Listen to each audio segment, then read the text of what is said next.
Welcome to the podcast, Let the Prophet Speak. Today we continue our study of the second book of Kings, that is Melachim Bet. We are at chapter 4, and we are continuing to read and learn about the life of Elisha and the career of Elisha, which is going to take up the next about 7 or so chapters of Melachim. And we're going to learn a lot about this remarkable prophet and what occurred during his career of prophecy. Now, if we recall, near the end of the life of Eliyahu, at least the known life of Eliyahu on this earth, before he was taken up to heaven, Eliyahu had a conversation with Elisha in which he asked Elisha what he would want, right? And Elisha said that he should have twice the qualities, twice the power, twice the energy of Eliyahu. If you recall how when we studied the career of Eliyahu, the career of Elijah the prophet, we pointed out how Eliyahu attempted to turn the people towards God through numerous actions, mostly actions of miracles, most notably, of course, the miracle of Har HaCarmel, the spectacle that happened at Har HaCarmel when he challenged the prophets of Baal. We learned how unsuccessful Eliyahu was in this attempt. And I'm going to make the suggestion that Elisha, following in the footsteps of his teacher, felt that if only I could perform miracles that are even better, even bigger, even like twice as good, twice as much, maybe then I could turn the people's hearts towards God. So Elisha was taking an approach that was very similar to Eliyahu's. Now, we pointed out that God told Eliyahu that this is not the proper path. God told Eliyahu on the mountaintop, after he failed at Har HaCarmel to turn the people towards God, God took Eliyahu. No, Eliyahu meant well. He was a faithful, devoted servant and prophet of God, but his path didn't work. The people didn't listen.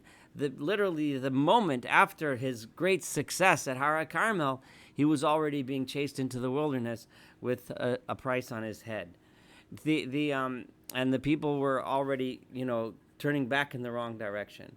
Elisha now is taking the path of, I'm going to do it twice as much. I'm going to do twice as many miracles. And we'll, and if you recall, we described how when Eliyahu was taken to heaven, it was in order to show him that this is not the path. This is not the right way. But rather one day, maybe in the future, one day, when it comes time to, for the ultimate redemption, at the end of the prophecies of Malachi, the final prophecy, Eliyahu is going to come back and bring about a return to God through V'heshiv levavot al banim lev banim al avotam, bringing people together, as opposed to through miracles and spectacles, and especially as opposed to through punishments, which Eliyahu did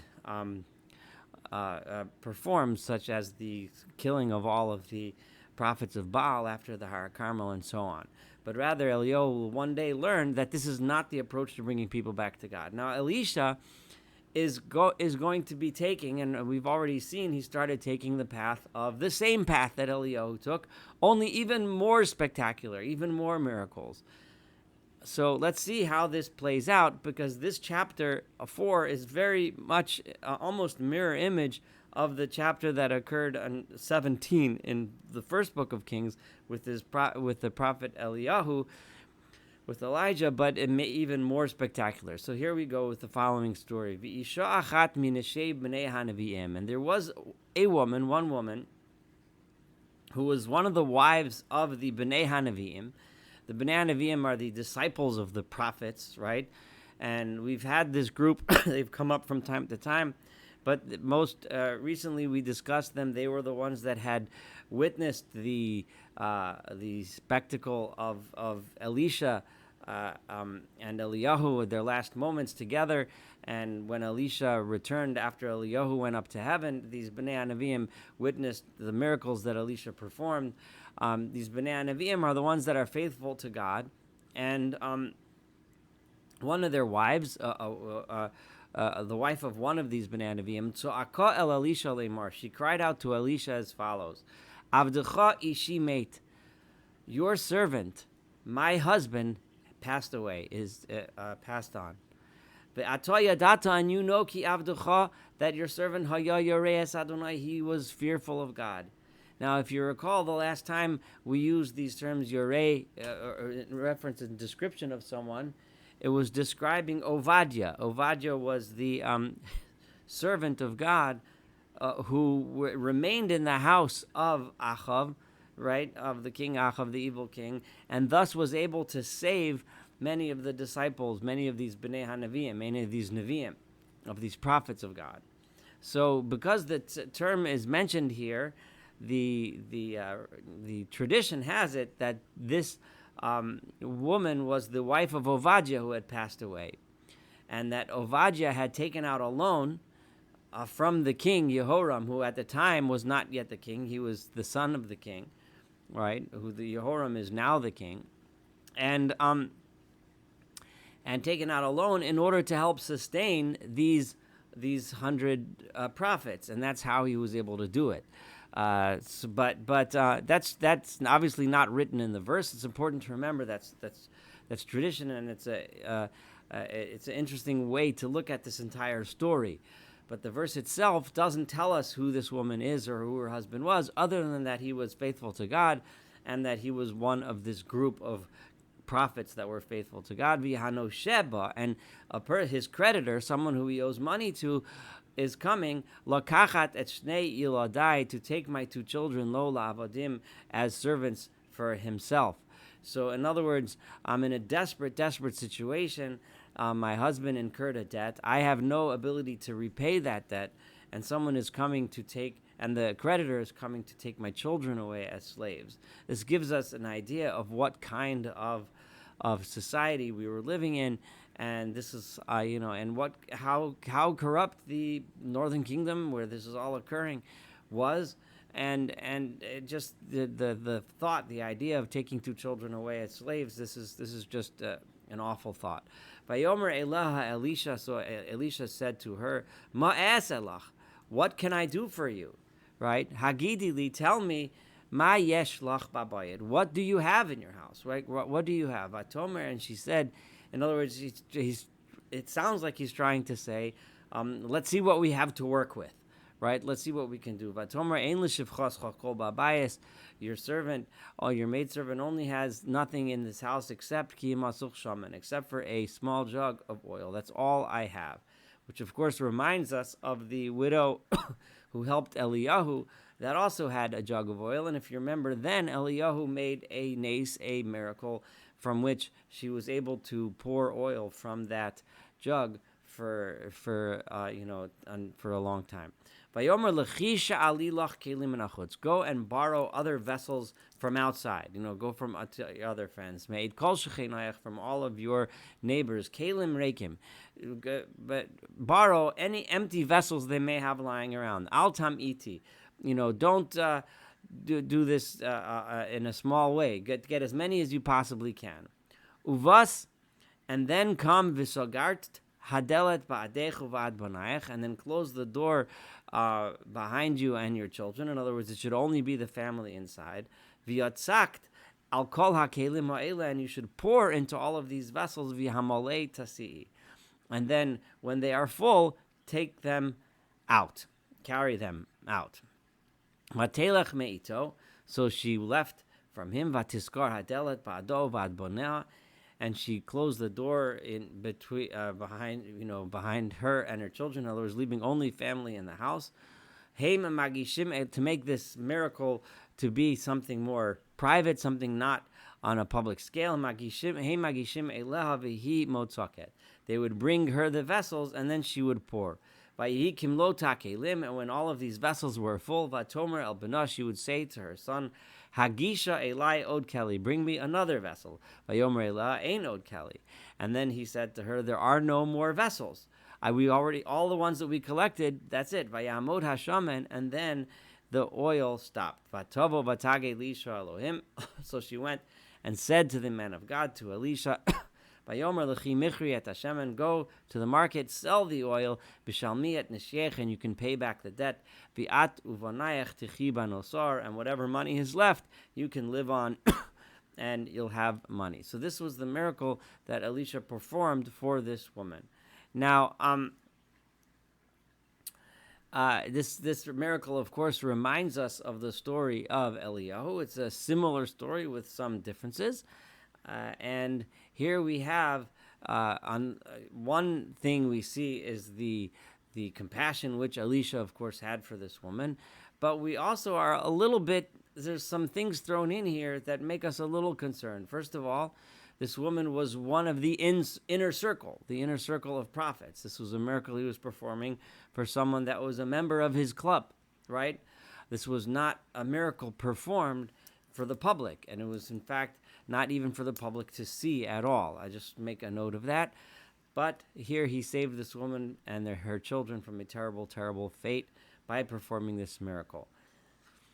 I want to touch a little bit on this whole concept of miracles, and what the purpose of these miracles are. And I would like to quote from the Mishnah Torah, from the words of the Rambam, who describes, for those of you that are following along in this podcast, you would be familiar with the fact that I generally try to choose, when I explain these words, I try to choose very, rationalistic would be the right word, explanations that are as close to the meaning of the text as I possibly can do. That's why I call this podcast "Let the Prophets Speak." Here, where we have a story that's presented as a miracle, it makes you wonder, what is the point? What's the purpose of this miracle? What are we trying to learn from here? And when I brought out the story of Eliyahu, the point that I tried to bring out was, and that I believe was demonstrated in the verses that I read, was the idea that performing tricks will not bring people back to God. In other words, it might make a temporary, it might temporarily cause people to call out Hashemu Elohim, God is the true God, which is what people called out at Har Carmel, but it's temporary, it's fleeting, and it goes away. And Elisha, who chose the same path, I'm going to suggest, and you'll tell me as you can think to yourselves, as we learn this chapter and many following chapters, did Elisha's career result in success? Remember, this book was written by Yirmiyahu, Jeremiah, at least that's the tradition, as not so much as a history. The book of Kings was not as a history of the kings, because constantly we have mentioned, if you want to read history, go to another book. That's a refrain that happens repeatedly. But to show us that this entire period of the kings, from the beginning all the way back to the first king, David, all the way till the unfortunate end with the Babylonian conquest and exile, that it was a path where we had many chances to turn towards God, but we kept on taking those wrong choices. Yirmiyahu himself, who is the writer of this book, took a very different path. He was not a miracle-working prophet. And I almost get the sense that Yirmiyahu is trying to teach us that not only did Eliyahu try that path and it didn't work, because that path does not work, Elisha tried it twice as much and it didn't work. In other words, both, of course, meant well. Both were faithful servants of God. And both tried this path because miracles simply don't work. They don't bring the people back. In other words, they were there. Like a lot of times people say, well, if you go speak and meet someone who's skeptical of the existence of God, he said, well, if God would right away strike down lightning over here, then I'll believe. Or if he performs a miracle and I win the lottery tomorrow, I'll believe. Well, Elisha and Eliyahu tried that approach, but people still did not believe. And that's what I believe is the lesson we're going to learn as we go through the story of Elisha. I just want to read from the Mishnah Torah in chapter 8 of the Hilchot Yisodei HaTorah. This is the words of the Rambam and in the laws of the foundations of the Torah, chapter 8, number 1, Moshe Rabbeinu, the Moses, our leader, our teacher, the greatest prophet of all, Lo ha'aminu bo Yisrael mipnei ha'osos she'asa. The people of Israel did not believe in him because of the miracles that he performed. Because immediately when we think about miracles, we think about Moshe, we think about how he performed tons and tons of miracles. But the people of Israel do not believe in Moshe because of his miracles. Sheha'amin, because one who believes al pi osot because of miracles, yesh b'libo dofi. He always has doubt in his heart. Who knows? Maybe this was done through magic, sorcery, or trickery, right? In other words, a miracle is just a miracle. As long as you can't explain it, then it must be a great sign of God, right? But rather, so that doesn't mean it. And as soon as someone else comes along and does a better trick, then you go and follow him. The Rambam goes on to describe how Moshe's miracles, all of them were performed with a purpose. They were done, and they were not done in order to prove that his prophecy was true. And he goes on to explain, rather, the truth of his prophecy remained in the prophecy itself. Now, this is the approach of Rambam, which I'm going to follow here. And therefore, what then would be the point of this miracle here? Well, there's obviously the specific point of saving this woman and helping her. But unfortunately, many people go through terrible, terrible suffering in this world, and we don't have prophets to go to who can perform miracles like this. So the meaning of it then is, the meaning of showing us that Elisha was a kind-hearted person who cared about this woman, especially this woman whose husband was a devoted follower of God, that's important. It's a lesson, but it doesn't really bring a timeless lesson.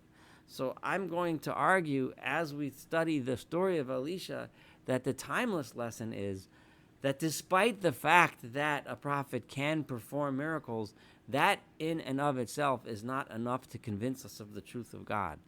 The force, the power of the wisdom of the words of the prophets, though, that we have been studying together I think this is the 4th year I've been doing these podcasts, and the force and the power of the ideas conveyed by the prophets, that Yirmiyahu would argue, and Yirmiyahu was one of the greatest of those prophets himself, would argue that in and of itself should be the basis of our belief in God. And I'm going to stop here for the first part of chapter 4.